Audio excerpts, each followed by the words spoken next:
No one saw it coming. No one could have predicted. It's crazy to think that an infection that started with one or two people on the other side of the world has brought the entire world to its knees. And this thing's far from over. We all know that. But consider that crisis is indisputably the absolute best place for smart entrepreneurs and investors to create wealth like never before. Did you know that Warren Buffett made a fortune buying financial stocks in the middle of the financial panic in 2008? He's known for his saying, "Be fearful when others are greedy, and greedy when others are fearful." Buffett also said when discussing going against the crowd that you pay a very high price in the stock market for a cheery consensus.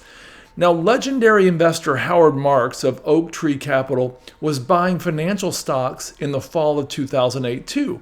Now, a reporter interviewing Marks asked about what he was selling, and he informed her that he was buying financial stocks to the tune of $500 million per week, as much as he could get his hands on. She seemed perplexed, but Marks said, "If not now, when?" Needless to say, I'm a huge fan of buying real estate in a down market. But I have a thought on how to play this card even a little better. What if you could invest in real estate asset types that perform well in a great market and in a recession as well? What if you could invest or acquire assets that benefit from a degree of unwarranted panic selling and pay a very fair price to mom and pop operators who were about ready to retire anyway? I'll offer up two asset types for your consideration. Now, the other day I was listening to a CrowdStreet webinar on the devastating effects of the coronavirus to real estate markets. You don't want to listen to this unless you want to get depressed. It was full of doom and gloom, and honestly, it was pretty unnerving to hear how scary things are in several sectors. But about 44 minutes into it, the expert panel took on a brighter tone. They said, in essence, that they wanted to turn to two asset types that were actually performing well in the last month in the face of the devastating roller coaster in the stock market and other real estate types. Those two things are self-storage and mobile home parks. Now, perhaps you're asking, Paul, why? What's so great about these two asset classes? Let's start with mobile home park investing. As of today, mobile home parks are the darling of all commercial real estate. And that's a pretty big label considering this asset class was basically laughed at a few years ago. But real estate's most successful investor, Sam Zell, was laughing too, all the way to the bank.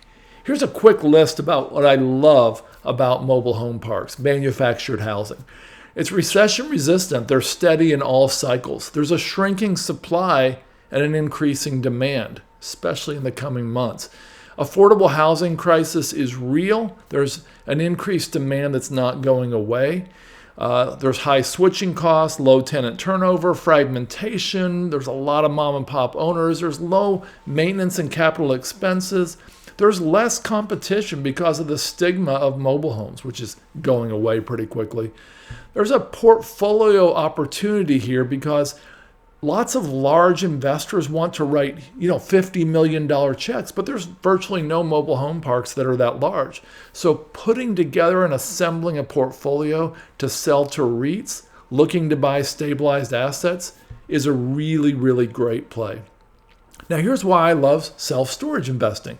I just spoke to our operating partner who we invest heavily with. He informed me that he's renting self-storage units at record rates in certain locations. Now, this is a week where hotels, airlines, retail, restaurants are sucking wind. Why did he say he wasn't renting so much? Well, part of it was college students who had been going away and stuffing their stuff in self-storage for the last month. But he also said that the 4Ds, which are downsizing, divorce, dislocation, and unfortunately death, are causing increased rental activity. And his facilities near colleges are getting a real influx of students who don't know when they're coming back. And they're leasing online, going straight to the units while keeping their social distancing intact. Pretty cool. Now, here's why our team and why our investors invest in self-storage. It's recession resistant. It's actually strengthened in economic booms, but the occupancy goes up in downtimes. Rents are price elastic. Tenants are not particularly price sensitive. There's high switching costs. Actually, there's a longer length of stay than proposed or projected. 75% of the owners are independent operators. The size of the industry is similar to Subway, McDonald's, and Starbucks combined. But it's easy to manage a mediocre facility, but it's really hard to manage a great one. There's a powerful business plan here, like in mobile home parks. You can buy from mom and pop sellers, put together a portfolio, and sell to an institutional buyer. It's also simple to reconfigure the units to meet demand. You can't do that with apartments. And there's an opportunity for great ancillary income. And so right now, another thing we like about it is there is actually an online model where you can just check in with your smartphone. You don't necessarily have to meet with anybody face to face. And it's actually easier to deal with tenants. They don't have the same type of landlord-tenant laws that apartments have. And so it's actually easier to get them to pay, and it's a small percentage of their total income. So now what? There may be a few more that will perform well. I'm thinking of data centers, perhaps healthcare facilities. If I was you, I'd look into those as well.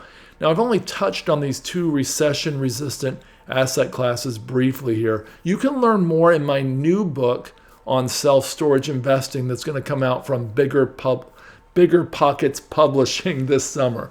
I hope and pray that you all stay safe in the middle of this unprecedented time. But I really hope you utilize this time to prepare for some of the greatest investing opportunities of your lives, because they're right around the corner.